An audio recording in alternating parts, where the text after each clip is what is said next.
ನಮಸ್ಕಾರ ವೀಕ್ಷಕರೇ, ನಾನು ನಿಮ್ಮ PH ನಾಯ್ಕೋಡಿ. ನಮಸ್ತೆ ವೀಕ್ಷಕರೇ, ರಾಷ್ಟ್ರಕವಿ ಕುವೆಂಪು ಅವರ ಜೀವನ ಸಂದೇಶಗಳು ಆರೋಗ್ಯವಂತ ಸಮಾಜದ ನಿರ್ಮಾಣಕ್ಕೆ ದಾರಿದೀಪವಾಗಿವೆ. ಕ್ಷೇತ್ರ ಶಿಕ್ಷಣಾಧಿಕಾರಿ ತಿಮ್ಮೇಗೌಡ ಅಭಿಮತ. ಸಾಮಾಜಿಕ ಕಟ್ಟುಪಾಡುಗಳು ಹಾಗೂ ಮೌಢ್ಯದ ವಿರುದ್ಧ ತಮ್ಮ ಬರವಣಿಗೆಯ ಮೂಲಕ ಸಾಮಾಜಿಕ ಸಂದೇಶ ನೀಡಿದ ರಾಷ್ಟ್ರಕವಿ ಕುವೆಂಪು ಅವರು ಪೌರೋಹಿತ ಶಾಹಿ ವ್ಯವಸ್ಥೆ ವಿರುದ್ಧ ಸಂಘರ್ಷ ನಡೆಸಿದರು ಎಂದು ಕ್ಷೇತ್ರ ಶಿಕ್ಷಣಾಧಿಕಾರಿ ತಿಮ್ಮೇಗೌಡ ಹೇಳಿದರು. ಕೃಷ್ಣರಾಜಪೇಟೆ ತಾಲೂಕಿನ ಮರಡಿ ಲಿಂಗೇಶ್ವರ ಸುಕ್ಷೇತ್ರದಲ್ಲಿರುವ ಮೊರಾರ್ಜಿ ದೇಸಾಯಿ ವಸತಿ ಶಾಲೆಯಲ್ಲಿ ತಾಲೂಕಾ ಕನ್ನಡ ಸಾಹಿತ್ಯ ಪರಿಷತ್ತು ವಿಶ್ವ ಮಾನವ ದಿನಾಚರಣೆಯ ಅಂಗವಾಗಿ ಆಯೋಜಿಸಿದ್ದ ಜಾಗೃತಿ ಕಾರ್ಯಕ್ರಮವನ್ನ ಉದ್ಘಾಟಿಸಿ ವಿವಿಧ ಕ್ಷೇತ್ರಗಳಲ್ಲಿ ಸಾಧನೆ ಮಾಡಿದ 3 ಗಣ್ಯರನ್ನ ಸನ್ಮಾನಿಸಿ ಗೌರವಿಸಿ ಮಾತನಾಡಿದರು. ಸಾಮಾಜಿಕ ಕಂದಾಚಾರಗಳು, ಮೌಢ್ಯಗಳು, ಜಾತಿ ಪದ್ಧತಿ, ಸಾಮಾಜಿಕ ಅಸಮಾನತೆಗಳು ಹಾಗೂ ಶ್ರೇಣೀಕೃತ ವ್ಯವಸ್ಥೆಯ ವಿರುದ್ಧ ಹೋರಾಟ ನಡೆಸಿ ವೈಚಾರಿಕ ಕ್ರಾಂತಿಯ ಮೂಲಕ ಜಾತಿ ಮತಗಳಿಂದ ಮುಕ್ತವಾದ ಸಮ ಸಮಾಜದ ನಿರ್ಮಾಣಕ್ಕೆ ತಮ್ಮ ಬರವಣಿಗೆಯ ಮೂಲಕ ಸಂದೇಶ ನೀಡಿದ ರಾಷ್ಟ್ರಕವಿ ಕುವೆಂಪು ಅವರು ನುಡಿದಂತೆ ನಡೆದುದಲ್ಲದೆ ತಾವು ಪ್ರತಿಪಾದಿಸಿದ ವೈಚಾರಿಕ ಕ್ರಾಂತಿಯನ್ನೇ ತಮ್ಮ ಜೀವನದ ಉಸಿರನ್ನಾಗಿಸಿಕೊಂಡು ಸರಳವಾಗಿ ಜೀವನ ನಡೆಸಿದರು. ನಾಗರಿಕ ಸಮಾಜದಲ್ಲಿ ವಾಸಿಸುವ ಎಲ್ಲಾ ಜಾತಿ ವರ್ಗಗಳ ಜನರು ಅಣ್ಣ ತಮ್ಮಂದಿರು. ಇವರಲ್ಲಿ ಯಾವುದೇ ಭೇದ ಭಾವ ಹಾಗೂ ಭಿನ್ನಮತವಿಲ್ಲ. ನಾವೆಲ್ಲರೂ ಒಂದು. ನಾವು ಭಾರತಾಂಬೆಯ ಪುತ್ರರು. ಜಾತಿ ಮತ ಪಂಥಗಳಿಂದ ಮುಕ್ತವಾದ ಸಮ ಸಮಾಜವನ್ನು ನಿರ್ಮಾಣ ಮಾಡಲು ನಾವೆಲ್ಲರೂ ಒಂದಾಗಿ ಪರಸ್ಪರ ಪ್ರೀತಿ ವಿಶ್ವಾಸಗಳಿಂದ ಜೀವನ ನಡೆಸಿ ಮನುಜ ಮತವೇ ವಿಶ್ವಪಥ ಎಂದು ಸಾರಿ ಪಂಚಮಂತ್ರಗಳು ಹಾಗೂ ಸಪ್ತ ಸೂತ್ರಗಳನ್ನು ನಮಗೆ ಕೊಡುಗೆಯಾಗಿ ನೀಡಿರುವ ಕುವೆಂಪು ಅವರು ಕನ್ನಡ ಸಾಹಿತ್ಯಕ್ಕೆ ಮೊದಲ ಬಾರಿಗೆ ಜ್ಞಾನಪೀಠ ಪ್ರಶಸ್ತಿಯನ್ನ ತಂದುಕೊಟ್ಟ ಮಹನೀಯರಾಗಿದ್ದಾರೆ ಎಂದು ತಿಮ್ಮೇಗೌಡ ಅವರು ಹೇಳಿದರು. ತಾಲೂಕಾ ಕನ್ನಡ ಸಾಹಿತ್ಯ ಪರಿಷತ್ ಅಧ್ಯಕ್ಷ ಪೂರ್ಣಚಂದ್ರ ತೇಜಸ್ವಿ ಪ್ರಾಸ್ತಾವಿಕ ಮಾತನಾಡಿ, ಯುಗದ ಕವಿ, ಜಗದ ಕವಿ ಎಂದೇ ಪ್ರಸಿದ್ಧರಾಗಿರುವ ರಾಷ್ಟ್ರಕವಿ ಕುವೆಂಪು ಅವರು ಆಡಂಬರದ ವಿವಾಹಗಳಿಗೆ ಪಿತಾಂಜಲಿ ನೀಡಿ ಆ ಮಂತ್ರ ಮಾಂಗಲ್ಯ ಹಾಗೂ ಸರಳ ಮದುವೆಗಳ ಪ್ರಯೋಜನವನ್ನ ಶ್ರೀ ಸಾಮಾನ್ಯರಿಗೆ ಮನವರಿಕೆ ಮಾಡಿಕೊಟ್ಟು ಅನ್ನದಾತ ರೈತನನ್ನ ಉಳುಮೆ ಯೋಗಿ ಎಂದು ಗುಣಗಾನ ಮಾಡಿದ್ದಾರೆ. ಕನ್ನಡಾಂಬೆಯ ಹೆಮ್ಮೆಯ ಪುತ್ರರಾದ ನಾವು ನಮ್ಮಲ್ಲಿನ ಭಿನ್ನಮತವನ್ನ ಮರೆತು ಪರಸ್ಪರ ಒಂದಾಗಿ ಪ್ರೀತಿ ವಿಶ್ವಾಸಗಳಿಂದ ಜೀವನ ನಡೆಸಬೇಕು ಎಂಬ ಶಾಂತಿ ಮಂತ್ರದ ಸಂದೇಶ ನೀಡಿದ್ದಾರೆ. ಹಿಂದಿನ ದಿನಮಾನದಲ್ಲಿ ರಾಷ್ಟ್ರಕವಿ ಕುವೆಂಪು ಅವರು ನೀಡಿರುವ ಸಾಮಾಜಿಕ ಸಂದೇಶಗಳು ನೆಮ್ಮದಿಯ ಜೀವನಕ್ಕೆ ಹಾಗೂ ಆರೋಗ್ಯವಂತ ಸಮಾಜದ ನಿರ್ಮಾಣಕ್ಕೆ ದಾರಿದೀಪವಾಗಿವೆ ಎಂದು ಹೇಳಿದರು.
ಹೆಚ್ಚು ಅವ್ರ ಜೊತೆ ಒಮ್ಮೊಮ್ಮೆ ಮಾತಾಡ್ತಾ ಇರ್ತೀನಿ. ಸೊ ಪ್ರಮುಖವಾಗಿ ಈ ದಿನದ ಕೇಂದ್ರ ಬಿಂದುಗಳು ನೀವು. ಈ ಕಾರ್ಯಕ್ರಮ ಮಾನವರು ಆದರೆ ವಿಶ್ವಮಾನವನಾಗಿ ಹುಡ್ತಾನೆ. ಆದರೆ ಬೆಳೀತಾ ಬೆಳೀತಾ ಅಲ್ಪ ಮಾನವನಾಗ್ಬಿಡ್ತಾನೆ. ಜಾತಿ ಧರ್ಮ ಲಿಂಗ, ಪ್ರದೇಶ, ಬಣ್ಣ, ಹೀಗೆ ಏನೇನೋ ತಾರತಮ್ಯ. ನೀವು ಹೇಳ್ತೀರಲ್ಲ, ಅವನು ಬೆಳ್ಳಗಿದ್ರೆ ಅವನ ಚಿರ್ಲೆ ಇದ್ದಂಗೆ, ಅವನ ಎತ್ತರಕ್ಕಿದ್ರೆ ಲಂಬು, ಅಷ್ಟು ಎತ್ತರ ಇರಬಾರ್ದು, ಸಣ್ಣಕ್ಕಿದ್ರೆ ಇನ್ನೊಂದದ, ಕಪ್ಪಗಿದ್ರೆ ಇನ್ನೊಂದು. ಒಟ್ಟು ಇವರು ಮೆಚ್ಚೋದು ಯಾವುದು ಇಲ್ಲಿಲ್ಲ ಹುಡುಕೋದು. ಅಂದ್ರೆ ಇದು ನಾನು ತುಂಬಾ ಸರಳವಾಗಿ ಹೇಳ್ತಾ ಇದ್ದೀನಿ. ವಿಶ್ವಮಾನವ ಅಂತಂದ್ರೆ ಮಕ್ಕಳೇ, ಈ ಭೂಮಂಡಲ ಒಂದು. ಈಗ ನಾವೇನು ಅಂದ್ಕೊಳ್ತೀವಿ, ನಾವು ಬೇರೆ, ಅವ್ರು ಬೇರೆ, ಅವ್ರ ಧರ್ಮ ಬೇರೆ, ನಮ್ಮ ಜಾತಿ ಬೇರೆ, ನಮ್ಮ ಲಿಂಗ ಬೇರೆ, ನಾವೆಲ್ಲ ಹೆಣ್ಮಕ್ಳು, ನಾವೆಲ್ಲ ಗಂಡ್ಮಕ್ಳು, ಹೀಗೆಲ್ಲ ವಿಭಾಗ ಮಾಡ್ಕೊಂಡು ಹೋಗ್ತಾನೆ ಇರ್ತೀವಿ. ಸೊ ಆದರೆ ಕುವೆಂಪು, ಕುಪ್ಪಳ್ಳಿ ವೆಂಕಟಪ್ಪನವರ ಮಗ ಪುಟ್ಟಪ್ಪ ಹುಟ್ಟುತ್ತಾನೆ ಶ್ರೀಮಂತ ಕುಟುಂಬದಲ್ಲಿ ಹುಟ್ಟುತ್ತವ್ರು ಮಕ್ಕಳೇ.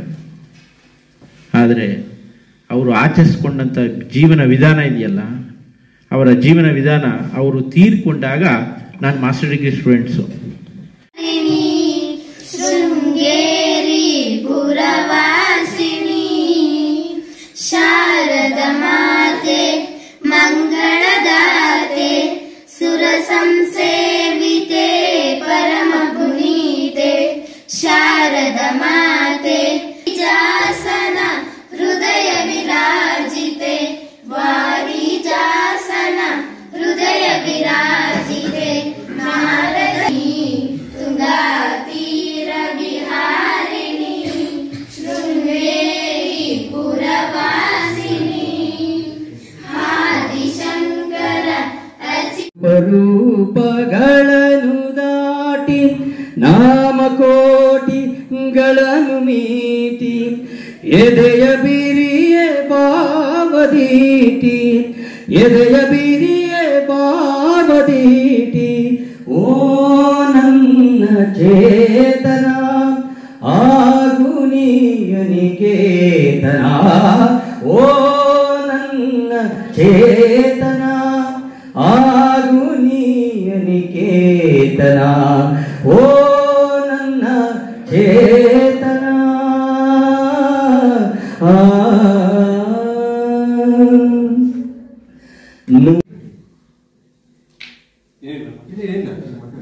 ಹಾಗಾಗಿ ಮಕ್ಕಳೇ, ನಾವು ಏನ್ ಕೆಲಸವನ್ನ ಮಾಡ್ತೀವೋ ಆ ಕೆಲಸಗಳು ಉಳಿತವೆ ಅಂತ ಹೇಳ್ತಾ, ಜೊತೆಗೆ ನೀವು ಮಕ್ಕಳೇ, ನೀವು ಯಾವತ್ತೂ ಕೂಡ ನೀವು ಇಲ್ಲಿ ಏನು ಇವತ್ತು ವಸತಿ ಶಾಲೆಯಲ್ಲಿ ನೀವು ಓದ್ತಾ ಇದ್ರಿ, ನಿಜಕ್ಕೂ ನೋಡಿ ನೀವು ಪುಣ್ಯವಂತರು ಮಕ್ಕಳೇ. ನಿಮ್ಗೆ ಒಂದೇ ಕೊರತೆ ಇರೋದು ಏನಪ್ಪಾ ಅಂದ್ರೆ, ಅಪ್ಪ ಅಮ್ಮನ ಬಿಟ್ಟು ದೂರ ಇದೀವಿ ಅನ್ನೋದಷ್ಟೇ ನಿಮ್ಗೆ, ಕುಟುಂಬ ಸದಸ್ಯರು ಬಿಟ್ಟಿರೋದಷ್ಟೇ ನಿಮ್ಗೆ ಕೊರತೆ ಇರೋದು.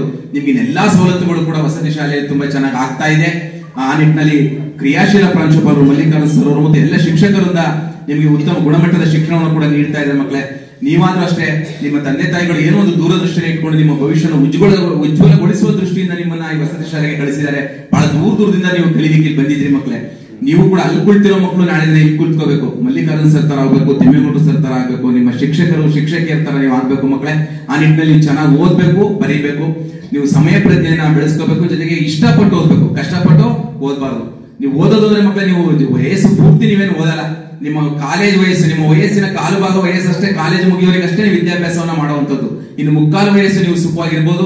ಆ ನಿಟ್ಟಿನಲ್ಲಿ ನೀವು ಪ್ರಾಮಾಣಿಕವಾಗಿ ಮಕ್ಕಳೇ ನೀವು ಚೆನ್ನಾಗಿ ಓದಿ ಬರೆದು ನಿಮ್ಮ ತಂದೆ ತಾಯಿಗಳಿಗೆ, ನಿಮ್ಮ ಗುರುಗಳಿಗೆ ಕೀರ್ತಿ ತರುವಂತ ಕೆಲಸವನ್ನು ನೀವು ಮಾಡಬೇಕು ಅಂತ ನಾನು ನಿಮಗೂ ಕೂಡ ಒಳ್ಳೆಯದನ್ನ ಆಶಿಸ್ತಾ, ನಿಮ್ಮ ಭವಿಷ್ಯ ಕೂಡ ಉಜ್ವಲವಾಗಿರಲಿ ಅಂತ ಆಶಯವನ್ನು ವ್ಯಕ್ತಪಡಿಸಿ ನನ್ನ ಪ್ರಾಸ್ತಾವಿಕ ಎರಡು ಮಾತುಗಳನ್ನು ಮುಕ್ತಾಯಗೊಳಿಸ್ತೇನೆ. ಜೈ ಹಿಂದ್, ಜೈ ಕರ್ನಾಟಕ.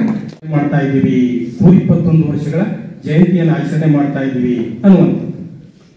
ಮತ್ತೆ ಯಾತಕ್ಕೆ ಕುವೆಂಪು ಅವರನ್ನ ವಿಶ್ವಮಾನವ ಅಂತೇಳಿ ಗುರುತಿಸ್ತೀವಿ ಅಂತ ಹೇಳುವಾಗ ನೋಡಿ, ಕನ್ನಡ ಸಾಹಿತ್ಯದಲ್ಲಿ ನಾವು 100 ಮಹಾನ್ ಕವಿಗಳು ಬಂದರೂ ಕೂಡ ನಾವು ಮುಖ್ಯವಾಗಿ ಗುರುತಿಸ್ತಕ್ಕಂಥದ್ದು 3 ಜನ. ನೋಡಿ ಎಷ್ಟು ಒಂದು ಲಾಜಿಕ್ ಆಗಿದೆ ಅಂತ ಹೇಳಿದ್ರೆ, 10ನೇ ಶತಮಾನದಲ್ಲಿ ಪಂಪ ಬರ್ತಾನೆ, 15ನೇ ಶತಮಾನದಲ್ಲಿ ಕುಮಾರವ್ಯಾಸ ಬರ್ತಾನೆ, 20ನೇ ಶತಮಾನದಲ್ಲಿ ಕುವೆಂಪು ಅವರು ಬರ್ತಾರೆ. ನೋಡಿ 10ರಿಂದ 15 ಅಂತ ಹೇಳಿದ್ರೆ 500 ವರ್ಷಗಳ ಅಂತರ, 15ರಿಂದ 20 ಅಂತ ಹೇಳಿದ್ರೆ ಮತ್ತೆ 500 ವರ್ಷಗಳ ಅಂತರ. ಅಂದ್ರೆ ಒಬ್ಬ ಮಹಾನ್ ಕವಿ ಯಾವಾಗ ಹುಟ್ಟೋದಿಲ್ಲ, ಜನ್ಮ ತಾಳೋದಿಲ್ಲ ಅನ್ನೋದಕ್ಕೆ ನಮ್ಗೆ ಇಲ್ಲಿ ಇರ್ತಕ್ಕಂಥ ಲಾಜಿಕ್ ಅನ್ನು ನೀವು ನೋಡ್ಬೋದು. ಅದಕ್ಕೆ ಒಬ್ಬ ಕವಿ ಹೇಳ್ತಾನೆ, ಭುವನದ ಭಾಗ್ಯದಿಂದ ಕೊಮ್ಮ ಅಂತ ಹೇಳ್ತಾನೆ. ಅಂದ್ರೆ ಒಬ್ಬ ಮಹಾನ್ ಕವಿ ಅಂತಕ್ಕಂಥವರು ಜನಿಸ್ತಕ್ಕಂಥದ್ದು ಆ ನಾಡಿನ ಪುಣ್ಯದ ಫಲದಿಂದ ಅಂತ ಹೇಳ್ತಾರೆ. ಮತ್ತೆ ಒಂದು ಮಾತಿದೆ ನಮ್ಮಲ್ಲಿ, ಕವಿಗೆ ಕವಿ ಮುನಿಗೊಮ್ಮ ಅನ್ನುವಂಥದ್ದು. ಅಂದ್ರೆ ಒಬ್ಬ ಕವಿಯನ್ನ ಕಂಡ್ರೆ ಮತ್ತೊಬ್ಬ ಕವಿಗೆ ಆಗದೆ ಇರ್ತಕ್ಕಂಥದ್ದು. ಆದ್ರೆ ನೋಡಿ, ಕುವೆಂಪು ಅವರ ವ್ಯಕ್ತಿತ್ವವನ್ನು ನೋಡಿ ಅವತ್ತಿನ ಸಮಕಾಲೀನ ಕವಿಯಾಗಿದ್ದಂತ ಬೇಂದ್ರೆಯವರು ಹೇಳ್ತಾರೆ, ಯುಗದ ಕವಿಗೆ ಜಗದ ಕವಿಗೆ ಶ್ರೀ ರಾಮಾಯಣ ದರ್ಶನವಿನಿಂದಲೇ ಕೈ ಮುಗಿದ ಕವಿಗೆ ಮಣಿಯದವರ್ಯಾರು.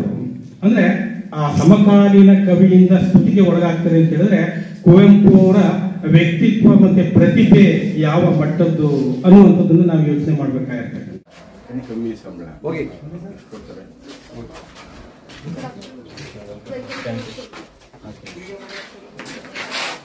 ನೀವು ಕಂಡ್ರೆ ನೀವು ಬರೀ ತೆಗಿತಾ ಇರ್ಲಿ ನಿಮ್ಮ ಶಾಲೆಗೆ ಬಹಳ ಸಂತೋಷ ಬಂದಿದೆ.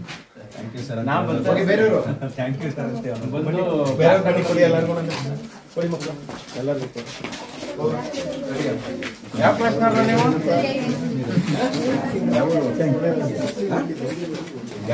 ಎಲ್ಲ ಚೆನ್ನಾಗಿರ್ತವೆ ನಮ್ಮ ಹುಡುಗರು. ಎಷ್ಟು ಒಬಿಡಿಯಂಟ್ ಆಗಿ ಎಷ್ಟು ಇರ್ತವೆ.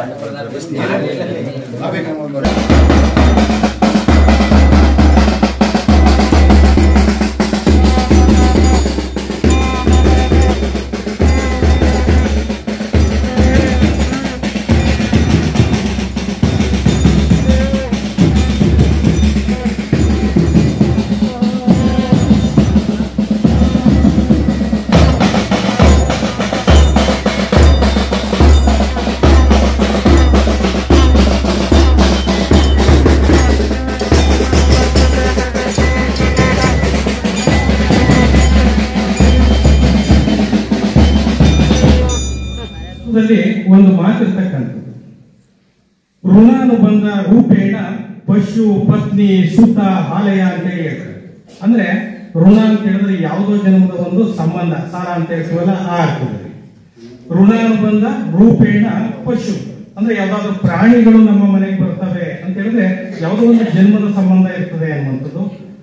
ಪಶು ಪತ್ನಿ ಅಂತ ಹೇಳಿದ್ರೆ ಹೆಂಡತಿಯ ಸಂಬಂಧನೂ ಅಷ್ಟೇ. ನೂರಾರು ಜನ ಹುಡುಗರನ್ನ ಹುಡುಗಿಯರನ್ನ ನೋಡಿದ್ರು ಕೂಡ ಅವರೇ ಯಾತಕ್ಕೆ ಮದುವೆ ಆಗ್ತದೆ ಅಂತ ಹೇಳಿದ್ರೆ ಯಾವುದೋ ಒಂದು ಋಣಾನುಬಂಧ ಅಂತಾನೆ ಹೇಳ್ತಾರೆ. ಪಶು ಪತ್ನಿ ಮತ್ತೆ ಸುತ್ತ ಅಂದ್ರೆ ಮಕ್ಕಳಾಗಿರ್ಬೋದು, ಆಲಯ ಅಂತ ಹೇಳಿದ್ರೆ ಮನೆ ಆಗಿರ್ಬೋದು, ಇವೆಲ್ಲ ತರ್ತಕ್ಕಂಥದ್ದು ಯಾವುದೋ ಒಂದು ಋಣಾನುಬಂಧದ ಸಂಬಂಧ ಅಂತ. ಅದಕ್ಕೆ ನೋಡಿ, ನಮ್ಮಲ್ಲಿ ಮದುವೆ ಅನ್ನುವಂತ ವಿಚಾರ ಬಂದಾಗ ಸ್ವರ್ಗದಲ್ಲಿ ನಿಶ್ಚಯ ಆಗಿರ್ತದೆ ಅನ್ನುವಂಥದ್ದು. ಹಂಗಾಗಿ ಮದುವೆ ಎನ್ನುವಂಥದ್ದು ಒಂದು ಪವಿತ್ರವಾಗಿರ್ತಕ್ಕಂಥ ಬಂಧನ ಸಂಬಂಧ ಅನ್ನುವಂಥದ್ದು. ನೀವು ಹಾಗೇನೆ ಇಂಗ್ಲಿಷ್ ನಲ್ಲಿ ಇನ್ನೊಂದು ಮಾತು ಹೇಳ್ತಾರೆ, every successful man behind A women ಅಂತ. ಅಂದ್ರೆ ಒಬ್ಬ ಯಶಸ್ವಿ ಪುರುಷನ ಹಿಂದೆ ಒಬ್ಬ ಮಹಿಳೆಯ ಸ್ತ್ರೀಯ ಪಾತ್ರ ಇರ್ತದೆ ಅನ್ನುವಂಥದ್ದು. ನನಗೆ ಈ ನಾಣ್ಣುಡಿಯನ್ನ ಕೇಳಿದಾಗೆಲ್ಲ ಸಾಮಾನ್ಯವಾಗಿ ನೆನಪಾಗ್ತಕ್ಕಂಥದ್ದು ಯಾರು ಅಂತ ಹೇಳಿದ್ರೆ ಜಗತ್ತಿನ ಶ್ರೇಷ್ಠ ತತ್ವಜ್ಞಾನಿಯಾಗಿದ್ದಂತ ಸಾಕ್ರೆಟಿಸ್ ನೆನಪಾಗ್ತಾನೆ. ನೀವು ಗ್ರೀಕ್ನ ಚರಿತ್ರೆಯನ್ನು ಓದುವಾಗ ಮುಂದೆ ಓದ್ತೀರಿ, ಅಲ್ಲಿ ಸಾಕ್ರೆಟಿಸ್ ಬರ್ತಾನೆ, ಸಾಕ್ರೆಟಿಸ್ನ ಶಿಷ್ಯ ಪ್ಲೇಟೋ ಬರ್ತಾನೆ, ಪ್ಲೇಟೋನ ಶಿಷ್ಯ ಅರಿಸ್ಟಾಟಲ್, ಅರಿಸ್ಟಾಟಲ್ನ ಶಿಷ್ಯ ಅಲೆಕ್ಸಾಂಡರ್, ಹೀಗೆ ಅವರದ್ದು ಪರಂಪರೆ ಮುಂದುವರ್ಕೊಂಡು ಹೋಗ್ತಕ್ಕಂಥ. ನೋಡಿ, ಸಾಕ್ರೆಟಿಸ್ ಜಗತ್ತಿನ ಶ್ರೇಷ್ಠ ತತ್ವಜ್ಞಾನಿ ಆದರೂ ಕೂಡ ಅವನ ಜೀವನದಲ್ಲಿ ಒಂದು ನಡೆದಂತ ಒಂದು ಘಟನೆಯನ್ನ ನಿಮ್ಗೆ ಹೇಳ್ತೀನಿ ನೋಡಿ. ಅಲ್ಲಿ ಏನಾಗ್ತದೆ ಅಂತ ಹೇಳಿದ್ರೆ, ಬೆಳಗ್ಗೆ ಹೇಳ್ತಾನೆ, ಎದ್ದಂತವನು ಮನೆಯ ಹಾಲ್ನಲ್ಲಿ ಒಂದು ಚೇರ್ನಲ್ಲಿ ಕೂತ್ಕೊಂಡು ದಿನಪತ್ರಿಕೆಯನ್ನ ಓದ್ತಾ ಇರ್ತಾನೆ. ಅದೇ ಸಮಯಕ್ಕೆ ಅವನ ಗೆಳೆಯ ಬರ್ತಾನೆ, ಅವನು ಒಂದು ಪಕ್ಕ ಕೂತ್ಕೊಳ್ತಾನೆ. ಅವನ ಹೆಂಡತಿ ಹೊರಗಡೆ ನೀರು ಬಂದಿರ್ತದೆ, ಒಂದು ಕೊಡವನ್ನ ಬಿಂದಿಗೆಯನ್ನು ತೆಗೆದುಕೊಂಡು ಒಳಗಡೆಗೆ ನೀರನ್ನ ತುಂಬ್ತಾ ಇರ್ತಾನೆ. ಮತ್ತೆ ಅವಳು ಒಳ್ಳೆ ಮಾತಲ್ಲಿ ಹೇಳ್ತಾಳೆ, ನನಗೆ ಸಹಾಯ ಮಾಡಿ ಅಂತೇಳಿ ಗಂಡನ್ಗೆ. ಅವನು ಜಗ್ಗೋದೇ ಇಲ್ಲ, ಸ್ನೇಹಿತ ಮಾಡಿನಲ್ಲಿ ಒಂದು ಮಾಡಿ ಅನ್ನೋದು ಇಲ್ವೇ ಇಲ್ಲ. 3 ಕೊಠಡಿಗಳ ಒಂದು ಮನೆ ಇವತ್ತು ಸಾಮಾನ್ಯವಾಗಿ ಸಣ್ಣದಾಗೂ ಹಳ್ಳಿನಲ್ಲೂ ಕಟ್ಕೊಂಡ್ಬಿಟ್ಟಿದ್ದಾರೆ ಈಗ. ಸೊ ಅಂದ್ರೆ ಮೈಸೂರು ವಿಶ್ವವಿದ್ಯಾಲಯದ ವೈಸ್ ಚಾನ್ಸಲರ್ ಆಗಿದ್ದವರು, ಜ್ಞಾನಪೀಠ ಪ್ರಶಸ್ತಿ ಪುರಸ್ಕೃತರು, ಸಾಹಿತ್ಯ ಕ್ಷೇತ್ರದಲ್ಲಿ ಆಡುಮುಟ್ಟದ ಸೊಪ್ಪಿಲ್ಲ ಅನ್ನೋ ರೀತಿ ಕತೆ, ಕಾದಂಬರಿ, ಕಾವ್ಯ, ನಾಟಕ ಎಲ್ಲ ಕ್ಷೇತ್ರಗಳಲ್ಲೂ ಕಾವ್ಯಗಳನ್ನ ಅಂದ್ರೆ ಕೃತಿಗಳನ್ನ ರಚಿಸಿ ವಿಶ್ವಮಾನ್ಯರಾದಂಥ ಕವಿ ಕುವೆಂಪು ಬಾಳಿ ಬದುಕಿದ್ದು ವಿಶ್ವಮಾನವರಾಗಿ. ಕೆಲವೊಮ್ಮೆ ನಾವು ತುಂಬಾ ಹೇಳ್ತೀವಿ, ಹಂಗೆ ನಡ್ಕೊಳ್ಳೋದಿಲ್ಲ. ಹೇಳೋದೇ ಬೇರೆ, ನಡ್ಕೊಳ್ಳೋದೇ ಬೇರೆ. ಆದರೆ ಕುವೆಂಪುರವ್ರ ಬಗ್ಗೆ ನೀವು ಅಧ್ಯಯನ ಮಾಡಿದಾಗ ಗೊತ್ತಾಗುತ್ತೆ ಮಕ್ಕಳೇ, ಅವರ ಜೀವನ ವಿಧಾನವೇ ಒಂದು ಮಾರ್ಗದರ್ಶನ, ಅದೇ ಒಂದು ದಾರಿದೀಪ ನಮಗೆ. ರೀತಿ ಆ ರೀತಿ ಯಾರಿಗೂ ತೊಂದರೆ ಆಗದಂಗೆ ಬದುಕನ್ನು ಕಟ್ಕೊಂಡವರು. ಸೊ ಇಂಥ ಕುವೆಂಪು, ನಾನು ಹೇಳಿದ್ನಲ್ಲ ಈಗ, ವಿಶ್ವಮಾನವರು ಆಗಬೇಕು ಅಂತ ಹೇಗೆ ಅವರ ಕೃತಿಗಳಲ್ಲಿ ತೋರಿಸಿದ್ರು ಅನ್ನೋದನ್ನ ಈಗ ಪ್ರಧಾನ ಭಾಷಣಕಾರರು ಮಾತಾಡ್ತಾ ಹೇಳ್ತಾರೆ ಬೇರೆ ವಿಚಾರಗಳನ್ನ ಕುವೆಂಪು ಬಗ್ಗೆ. ನಾನು ಅವರ ಕೃತಿಗಳನ್ನ ಒಂದರಲ್ಲಿ ವಿಶ್ವ ಮಾನವತೆಯನ್ನ ಹೇಗೆ ಹೇಳಿದ್ರು ಅಂತ ನಾನು ಹೇಳ್ತೀನಿ.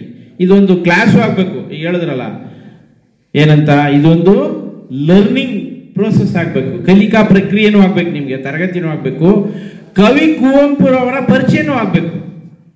ಹೌದಲ್ಲ ಮಕ್ಕಳ? ಸೋವಿಯತ್ ಮತ್ತು ಸೊ ಅಂದ್ರೆ ಆಗ ಸೋವಿಯತ್ ರಷ್ಯಾದಲ್ಲಿ ಯಾವ ರೀತಿಯ ಸರ್ಕಾರ ಇತ್ತು? ಈಗ ನಮ್ದು ಡೆಮಾಕ್ರೆಟಿಕ್, ಅದು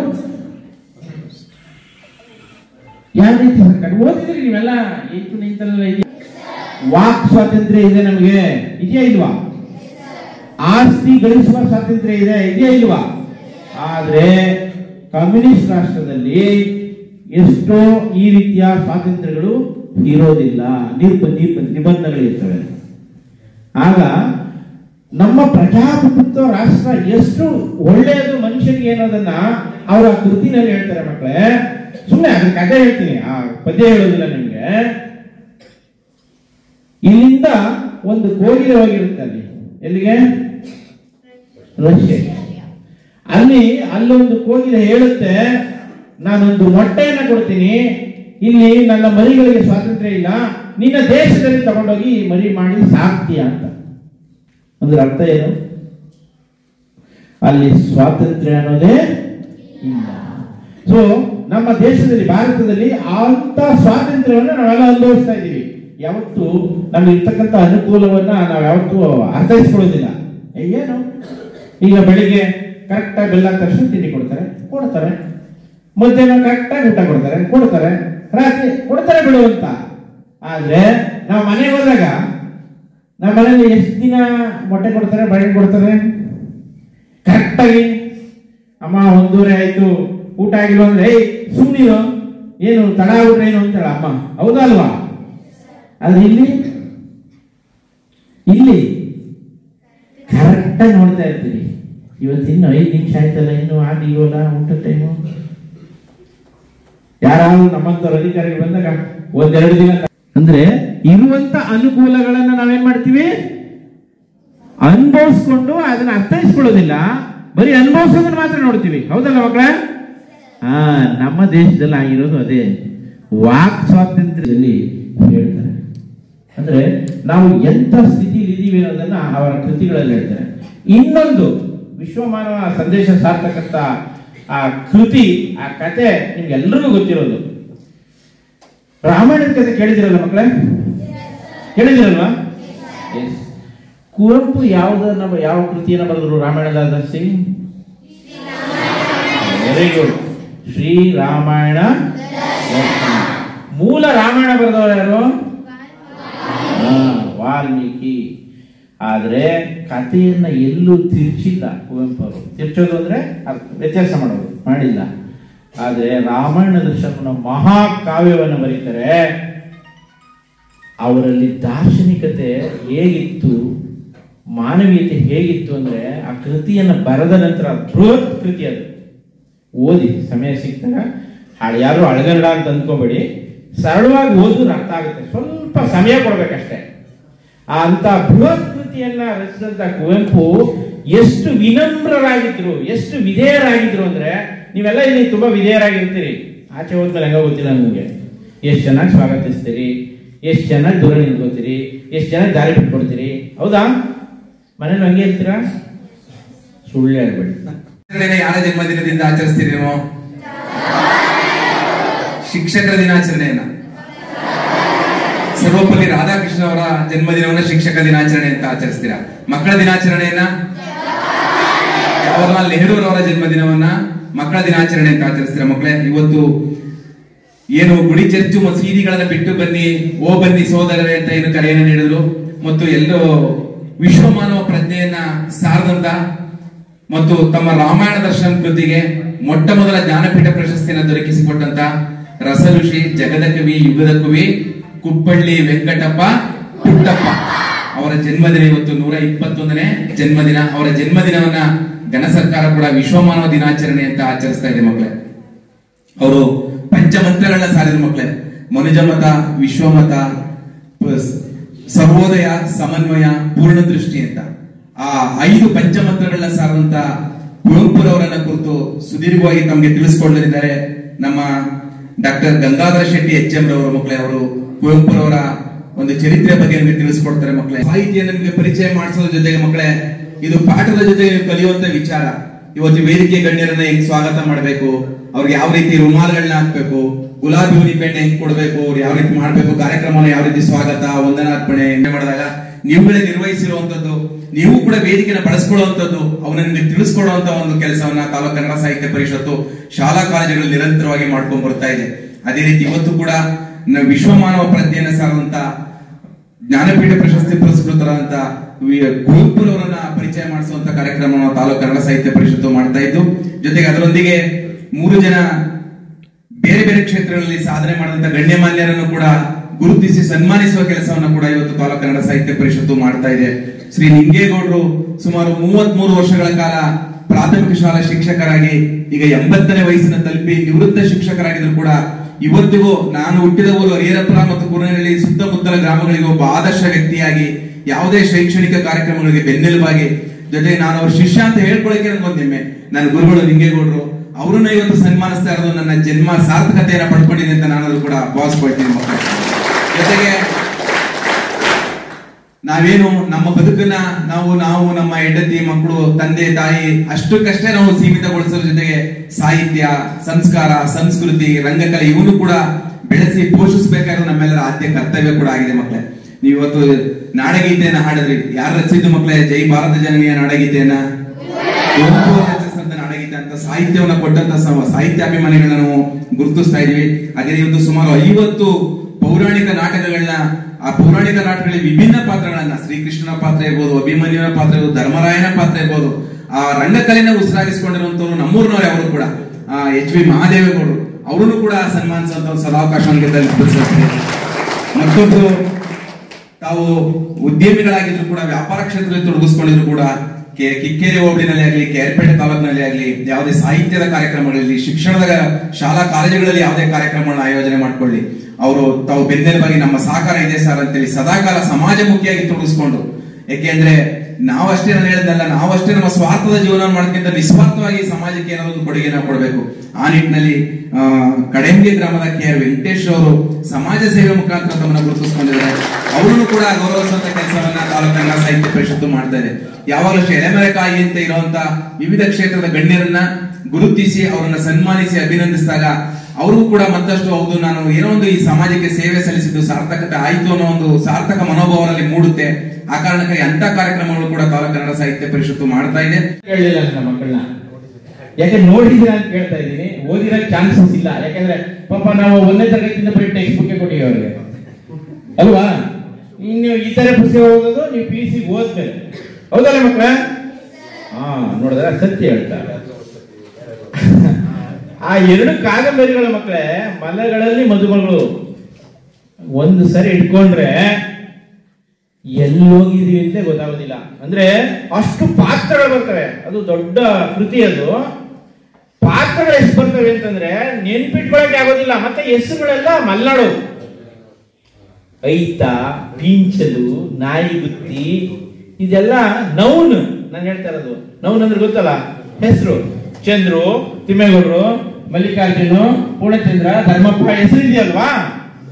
ಹೀಗೆ ಪಾತ್ರಗಳ ಹೆಸರು, ವ್ಯಕ್ತಿಗಳ ಹೆಸರಲ್ಲಿ ಚಿಕ್ಕ ಕಥೆಗಳು ತುಂಬಾ ಕಥೆಗಳು ಬರ್ತವೆ. ಕಥೆ ಕಥೆ ಓದ್ಕೊಂಡು ಹೋಗ್ತಾ ಇದ್ರೆ ಮಧ್ಯದಲ್ಲಿ ಸಿಗಾಕೊಂಡ್ಬಿಡ್ತೀವಿ.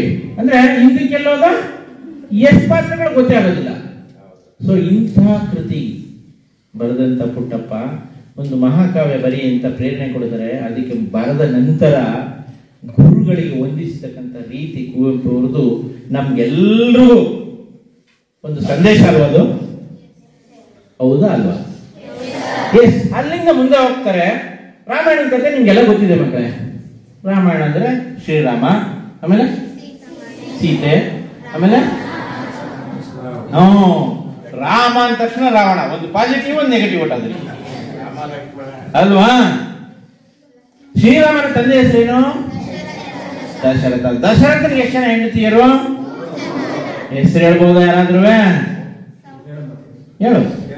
ಕುಳಿತುಕೊಂಡೆ ಮಾತಾಡಿ, ನೋ ಪ್ರಾಬ್ಲಮ್. ವೆರಿ ಗುಡ್, ಚಪ್ಪಳೆ ಹೊಡೀರಿ. ಒಂದು ಹೇಳ್ಕೊಬೇಕು, ತಿಳ್ಕೊಂಡಿರ್ಬೇಕು. ಹಾಗಾದ್ರೆ 3 ಜನ ಹೆಂಡತಿಯರು ಸೇರಿ ಒಟ್ಟು ಎಷ್ಟು ಜನ ಮಕ್ಕಳು ದಶರಥನಿಗೆ? ಯಾರಿಗಿಬ್ರು ಮಕ್ಕಳು? ತೊಂದ್ರೆ ಇಲ್ಲಿ ಯಾರಿಗೂ ಶಿರಚ್ಛೇದನ ಆಗಲ್ಲ. ತಪ್ಪಾದ್ರೆ ಚಿಂತೆ ಇಲ್ಲ. ಈಗ ಹಿಂಗ್ ಕೇಳ್ತಾ ಇದ್ರೆ ನೆನಪಲ್ಲಿ ಉಳಿತದೆ ಮಕ್ಕಳ. ಯಾಕೆ ನಾನು ಕೇಳ್ತಾ ಇದ್ದೀನಿ ಗೊತ್ತಾ? ಒಂದ್ ಕಡೆ ಭಾಷಣ ಮಾಡ್ಕೊಂಡು ಹೋಗ್ಬೋದು, ಸುಲಭ ನನಗೆ. ಆದ್ರೆ ನೀವೆಲ್ಲ ನನ್ನ ಜೊತೆ ಇರ್ಬೇಕಲ್ಲ. ನಾನು ಅಂದ್ಕೊಳ್ತೀನಿ ಎಲ್ಲ ನನ್ನೇ ನೋಡ್ತಾವ್ರೆ, ನನ್ ಮಾತು ಕೇಳ್ತಾವ್ರೆ ಅಂತ. ಇವತ್ತು ಚಿಕನ್ ಮಾಡುತ್ತೀನಿ ಅಂತಿದ್ರು, ಪೇಸ್ಟ್ರಿ ತತ್ತೀನಿ ಅಂತಿದ್ರು, ಏನೋ ಪ್ರೋಗ್ರಾಮ್ ಬೇರೆ ಹಾಕೊಂಡಾರಲ್ಲ ಅಂತ ಕೂತವನೆ.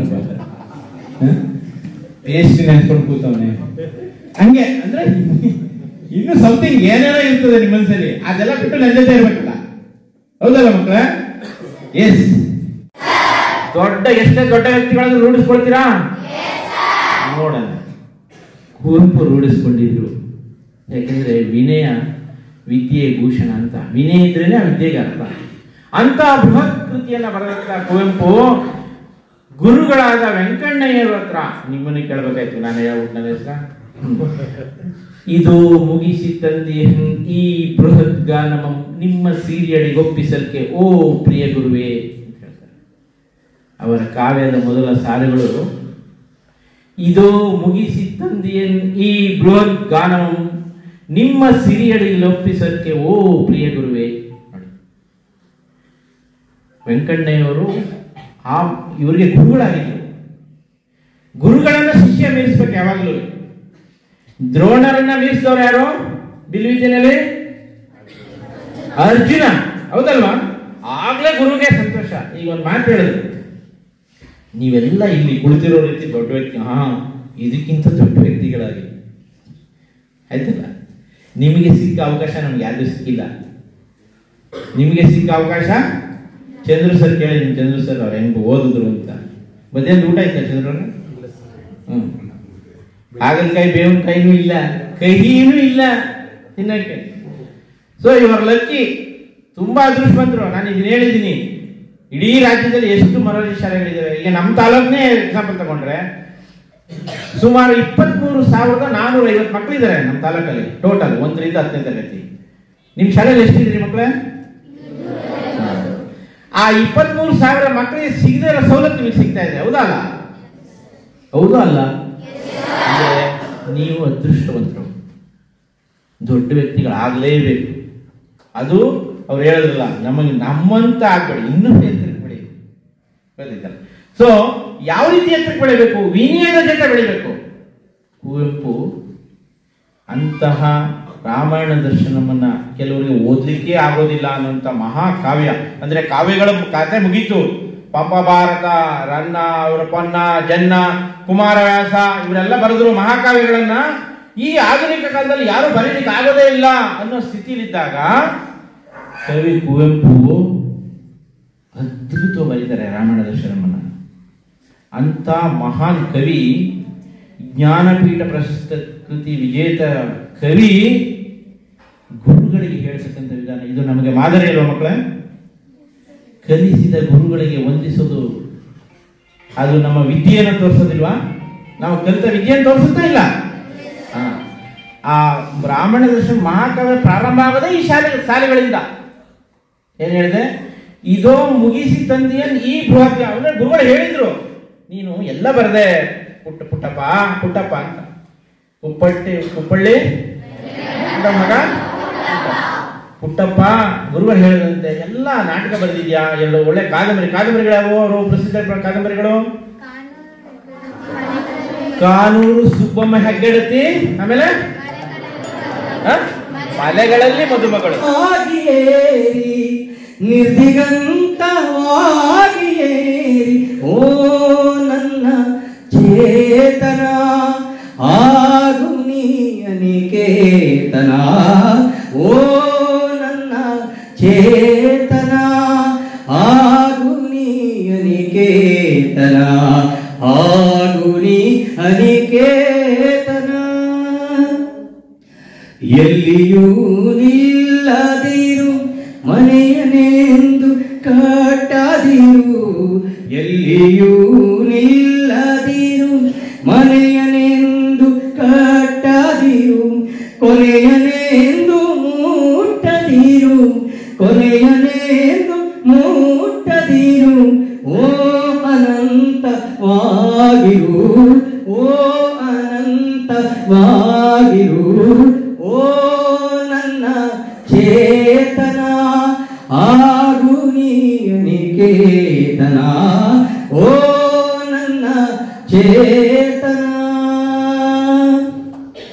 ಅನಂತ ತಾನ್ ಅನಂತವಾಗಿ ಆಗುತ್ತಿಹನೆ ನಿತ್ಯ ಯೋಗಿ ಅನಂತ ತಾನ್ ಅನಂತವಾಗಿ ಆಗುತ್ತಿಹನೆ ನಿತ್ಯ ಯೋಗಿ ಅನಂತನಿ ಅನಂತವಾಗು ಅನಂತನಿ ಅನಂತವಾಗು ಆರು ಆರು ಆರು ಆರು ಆರು ಆರು ಓ ನನ್ನ ಚೇತನ ಆಗು ನೀ ಅನಿಕೇತನ ಓ ನನ್ನ ಚೇತನ ಆಗು ನೀ ಅನಿಕೇತನ ಆಗು ನೀ ಅನಿಕೇತನ ಆಗು ನೀ ಅನಿಕೇತನ.